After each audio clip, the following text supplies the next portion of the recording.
नमस्कार मित्रों, आप सभी का स्वागत है CY एस्ट्रोलॉजर में। आज हम बात करेंगे उच्च के शनि के बारे में। तुला राशि में शनि देवता उच्च के होते हैं और जब भी शनि देवता उच्च के होते हैं बड़ा ही जबरदस्त रिजल्ट बनाते हैं, बहुत ही कारगर सिद्ध होते हैं। और ये जो मेष लगन की कुंडली है इसमें 7वें भाव में शनि देवता बैठे हैं और बड़े ही उच्च के हुए हैं। अब ये जो शनि देवता हैं ये क्या रिजल्ट देते हैं, तो काफी जन्म कुंडलियों में और काफी सारे ज्योतिषाचार्यों की जब आप वीडियो या थ्योरी सुनते हो तो आपने यही सुना होगा कि अगर कोई भी प्लेनेट अगर उच्च का हो जाता है तो वो बाध्य हो जाता है अच्छे रिजल्ट देने के लिए, और वो हमेशा ही अच्छा रिजल्ट देता है और उसका स्टोन पहना दिया जाता है। तो ये सब चीजें जो है वो कोई जरूरी नहीं है। क्यों नहीं है? क्योंकि ये एक तर्क संगत बात नहीं है। वो ऐसे नहीं है कि आपके सामने ये जो जन्म कुंडली है इसमें 12 घर है और हर घर जो है उसकी उसकी जो डिग्री होती है वो 30 डिग्री की होती है। यानी कि ये जो जन्म कुंडली है इसमें अगर 7वें घर में यानी तुला राशि में शनि देवता जो है वो उच्च के हुए हैं तो तुला राशि की जो डिग्री है वो 30 डिग्री की है। अब ये जो 30 डिग्री है ये हर डिग्री पे मतलब एक उप नक्षत्र अलग हो जाता है। हर 2 या 3 डिग्री पे एक अलग उप नक्षत्र हो जाता है और हर 13.20 डिग्री के बाद एक नक्षत्र चेंज हो जाता है। यानी कि इस 30 डिग्री में 3 नक्षत्र होते हैं। तुला राशि है, इसमें 3 नक्षत्र हैं। पहला चित्रा है जो मंगल देवता का है, और स्वाति जो है वो राहु देवता का है, और विशाखा जो है वो गुरु देवता का है। तो यानी कि इस तुला राशि के अंदर 3 जो देवता हैं उनका आधिपत्य है। तो अब अगर मान लीजिए शनि जो है वो चित्रा नक्षत्र में है तो वो वर्क करेंगे आपके मंगल देवता के भी, यानी कि वो जो रिजल्ट देंगे उसमें मंगल के रिजल्ट सम्मिलित होंगे। जैसे यानी कि इस जन्म कुंडली में शनि जो है वो 7वें घर में बैठा है और मंगल जो है वो 5वें घर में बैठा है, तो मंगल जो है वो 5वें घर का रिजल्ट है वो शनि भी देगा 5वें घर का, क्योंकि ये शनि जो है वो मंगल के नक्षत्र में है। तो ये सबसे इम्पोर्टेंट चीज है।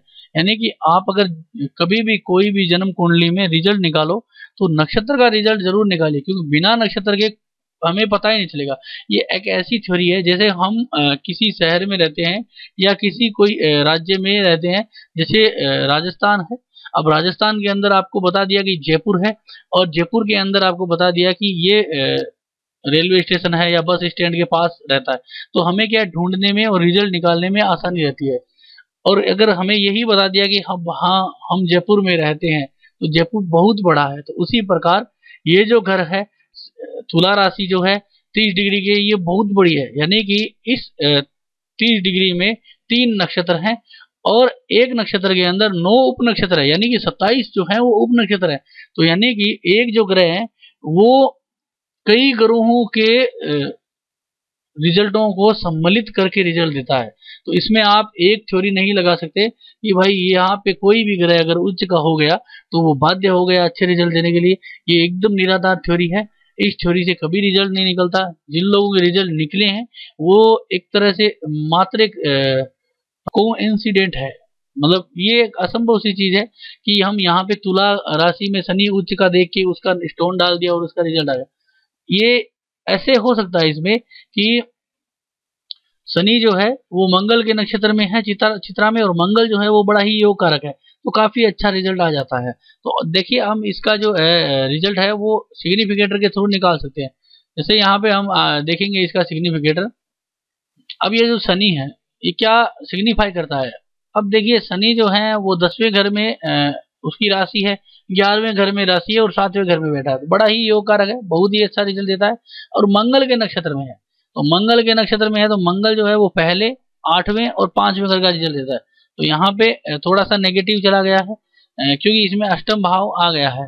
और वो जो शनि है ये 1.4 डिग्री चित्रा नक्षत्र में है, तो यानी कि ये बुध के उप नक्षत्र में है। तो अब ये बुध का रिजल्ट भी देगा। तो बुध जो है वो यहाँ पे तीसरे घर का मालिक है और छठे घर का मालिक है और बैठा है अष्टम भाव में। तो यानी कि ये जो शनि है वो छठा 8वां भी देता है। तो इस हिसाब से अगर हम देखा जाए तो ये जो रिजल्ट है ये अच्छे नहीं बने, क्योंकि यहाँ पे छठा और 8वां जो है और 5वां जो है वो 8वें और छठे के साथ आके मेलिफिक हो गया। तो यानी कि अब यहाँ पे रिजल्ट जो है वो 40% ही पॉजिटिव आएंगे, क्योंकि शनि जो है वो 10th हाउस के मालिक है, यानी कर्म के मालिक तो हैं, लाभ के भी मालिक हैं, लेकिन वो जो नक्षत्र में है वो नक्षत्र नेगेटिव जा रहा है, यानी कि वो नक्षत्र अष्टम भाव को सिग्निफाई करता है, उसका जो उप नक्षत्र है वो छठे और आठवें भाव को सिग्निफाई करता है। तो यानी कि ये जो रिजल्ट है ये एकदम नेगेटिव जाएगा। अगर मैरिटल लाइफ में जातक जो है वो है तो जातक काफी स्ट्रगल करेगा और उसका डिवोर्स तक होने के कगार पे आ सकता है।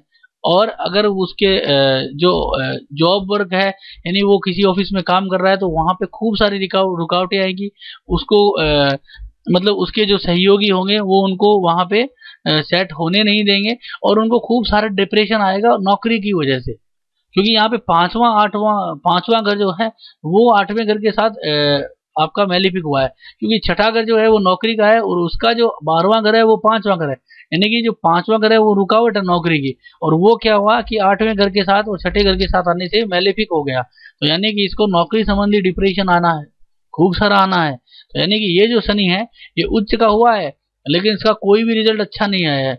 हाँ, ये मैरिज में कुछ परसेंटेज अच्छा कर सकता है अगर हम इसके उपाय करें, तो बिना उपाय करेंगे तो ये मैरिज में डिवोर्स तक के हालात बना सकता है। तो ये जो आपका उच्च का शनि है जो 1.4 डिग्री चित्रा नक्षत्र में है, ये बिल्कुल भी अच्छा नहीं है। आप इसको मतलब अच्छा नहीं मान सकते। अगर ये किसी जातक के हैं तो ये काफी बुरा है और बहुत बुरा रिजल्ट दिया है। तो अब हम आगे लेते हैं इसका दूसरा नक्षत्र। जो दूसरा नक्षत्र है वो है स्वाति नक्षत्र। अब हम एक नई डेट ऑफ बर्थ लेते हैं, उसमें हम देखते हैं कि शनि देवता का जो है वो नक्षत्र चेंज करते हैं। तो हमने ये दूसरी डेट ऑफ बर्थ ली है, ये मेष लगन की कुंडली है। पहली वाली कुंडली भी मेष लगन की बनी थी, उसमें 7वें घर में तुला राशि आ रही थी और इसमें भी आ रही है। और 7वें घर में तुला राशि में शनि देवता जो हैं वो बहुत ही अच्छे हैं, उच्च के हुए हैं और 11.48 डिग्री स्वाति नक्षत्र दूसरा चरण, यानी कि अब ये जो है वो स्वाति नक्षत्र में है। स्वाति जो है वो राहु देवता का है। अगर आपको ये चीजें नहीं पता है तो आपकी जस्ट इसके नीचे देखिए, कोई भी सॉफ्टवेयर खरीद लीजिए, कोई फर्क नहीं पड़ता, सारे सॉफ्टवेयर अच्छे होते हैं। हर सॉफ्टवेयर में पूरा कैलकुलेशन होता है और काफी सारा इनमें जो है वो फुल डिटेल दी होती है। जैसे यहाँ पे नीचे आ देखेंगे तो यहाँ पे शनि को देखेंगे तो तुला राशि में 11.48 डिग्री है, शुक्र की राशि है तुला और स्वाति नक्षत्र है और चरण जो है वो दूसरा है और नक्षत्र का स्वामी राहु है।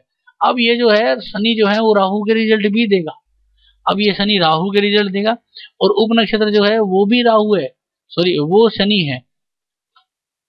तो हम इसका रिजल्ट निकालने के लिए तो अब हमने ये सिग्निफिकेटर निकाले हैं, सिग्निफिकेटर के थ्रू हम रिजल्ट निकालेंगे। तो यहाँ पे देखिए शनि देवता जो हैं वो क्या सिग्निफाई करते हैं। शनि देवता जो हैं वो दसम भाव के मालिक है, 4वें भाव के मालिक है और पहले घर के सॉरी 7वें घर के में विराजमान है। और राहु के नक्षत्र में, राहु जो है वो पहले घर का रिजल्ट देता है और 8वें घर का रिजल्ट दे रहा है। तो यानी कि राहु जो है वो नेगेटिव नहीं जा रहे, क्योंकि राहु अकेले हैं। अगर सॉरी यहाँ पे जो अष्टम भाव है वो नेगेटिव नहीं जा रहा है, क्योंकि नेगेटिव इसलिए नहीं जा रहा है क्योंकि वो अकेला है। अगर वो छठे भाव के साथ होता या 12वें भाव के साथ था तब ये जो अष्टम भाव है ये नेगेटिव चला जाता। तो यहाँ पे जो है अष्टम भाव जो है वो अच्छा जा रहा है, तो राहु भी अच्छा जा रहा है। फिर शनि जो है वो अपने ही उप नक्षत्र में है, तो फिर से 10वां 11वां और 7वां कर, तो यानी कि ये जो शनि है ये मैरिज के लिए बहुत ही पॉजिटिव हो गए हैं। जबकि पहले नक्षत्र में हमने देखा था जब चित्रा में आया था तो मैरिज के लिए डिवोर्स जैसा योग बना रहा था। अब इस नक्षत्र में वो मैरिज के लिए बहुत ही पॉजिटिव हुआ है और कामकाज के लिए और व्यवसाय के लिए वो वरदान साबित हो गए हैं। यानी कि वो जो है वो काफी मतलब इतने पॉजिटिव हैं कि आप किसी भी तरह का मतलब बिजनेस कर लीजिए, आपको काफी सारा फायदा मिलेगा, क्योंकि 7वें घर का मालिक है। 7वां जो घर है वो बिजनेस का है, व्यापार का है और 10म घर जो है वो कर्म का है, यानी स्टेटस का है, हमारी जो रिस्पेक्ट है मार्केट में उसका है। और 11th हाउस है जो प्राप्ति है, जो हमारी जो भी लाभ है उसका है। तो यानी कि ये बहुत ही अच्छा रिजल्ट देगा और लाजवाब रिजल्ट देगा। और अष्टम भाव इसमें है ही, तो अष्टम भाव अगर अकेला होता है तो लॉटरी बन जाता है। वो किसी जातक के अगर अष्टम भाव अकेला होता है और 11वें भाव से कनेक्ट हो जाता है तो यानी कि उस जातक के लॉटरी जैसे योग बन जाते हैं। तो यानी यहाँ पे शनि जो है जब स्वाति नक्षत्र में आए राहु के तो बड़े ही योग कारक हुए। अब यही शनि उच्च के जो थे वो पिछले मतलब कुंडली में देखा था, पिछली जो डिटेल थी उसमें देखा था, और अब इस डिटेल में देखा है, तो दोनों में बहुत फर्क है। डिटेल में भी फर्क है, लेकिन शनि जो उच्च के हुए हैं, जो हमारी जो बेसिक हमारा जो टारगेट है वो थ्योरी पे था कि अगर कोई प्लेनेट उच्च का हो जाता है तो वो बाध्य हो जाता है, अच्छा हो जाता है, और उसको उसी तरह का एक स्टोन डाल दिया जाता है। ये गलत थ्योरी है। तो ये मैंने आपको इसीलिए बताया है कि शनि जो उसमें भी उच्च के हुए थे, अब इसमें भी उच्च के हुए। अब हम एक और नक्षत्र लेते हैं जो है गुरु देवता का विशाखा नक्षत्र, उसमें भी अब रिजल्ट देखते हैं क्या भिन्न आते हैं। तो हमने ये तीसरी डेट ऑफ बर्थ ली है, ये भी मेष लगन की कुंडली है, और पहले जो दोनों कुंडलियां बनाई थी वो भी मेष लगन की कुंडली है। और अब इस जो जन्म कुंडली है, इसमें शनि देवता जो हैं वो उच्च के हुए हैं 22 डिग्री और 17 सेकंड पे, यानी कि मिनट पे, यानी कि ये जो शनि देवता है तुला राशि में उच्च किए हुए हैं, और विशाखा नक्षत्र में है। विशाखा नक्षत्र जो है वो गुरु देवता का है। आप इसकी डिटेल है यहाँ पे देख सकते हैं। शनि जो है वो तुला राशि में है, 22.17 डिग्री है, शुक्र की राशि है, विशाखा नक्षत्र है, पहला चरण है, और गुरु जो है वो नक्षत्र लॉर्ड है, और शनि जो है वो उप नक्षत्र स्वामी है, यानी कि शनि जो है अपने ही नक्षत्र में है, उप नक्षत्र में। तो यानी कि ये तो अच्छी चीज हुई है इसमें। और दूसरा क्या है कि हम गुरु को देख लेते हैं कि गुरु क्या रिजल्ट देगा और कहाँ कहाँ बैठा है। गुरु के जो घर हैं वो एक तो भाग्य में आता है 9वां घर, और 12वां घर जो है वो 12वें घर में आता है, और तीसरे घर में विराजमान है, यानी कि गुरु जो है वो विदेश यात्रा का योग देंगे। अब हम इसके सिग्निफिकेटर देखते हैं। तो ये सिग्निफिकेटरों में देखिए, शनि देवता जो है वो 10वें, 11वें और 7वें घर का रिजल्ट दे रहा है, यानी कि बहुत ही अच्छा रिजल्ट है, व्यवसाय का है और लाभ का है, हर तरह से परिपूर्ण है। और गुरु के नक्षत्र में है, गुरु जो है वो 9वें, 12वें और तीसरे घर का रिजल्ट दे रहा है, यानी कि तीसरा घर जो है वो छोटी यात्रा है, 9वां जो है वो समुद्र पार की यात्रा है, 12वां घर जो है वो सेटलमेंट है, खर्चा है, यानी कि ये विदेश यात्रा का योग है। और शनि देवता जो है वो अपने ही नक्षत्र में होने की वजह से बहुत ही जबरदस्त योग है, यानी कि ये जो योग बना है ये है विदेश में जाके व्यवसाय करने का योग। यानी कि इस कंडीशन में जातक जो है विदेश में हायर एजुकेशन के अंदर जा सकता है, यानी कि एमबीए बिजनेस मैनेजमेंट का एजुकेशन करने के लिए, या फिर व्यवसाय करने के लिए, यानी कि व्यवसाय का ज्यादा योग होता है, तो व्यवसाय करने के लिए जा सकता है, क्योंकि 7वां और 10वां और 11वां घर दे रहा है। तो यानी कि गुरु जो है वो अच्छी जगह प्लेस है।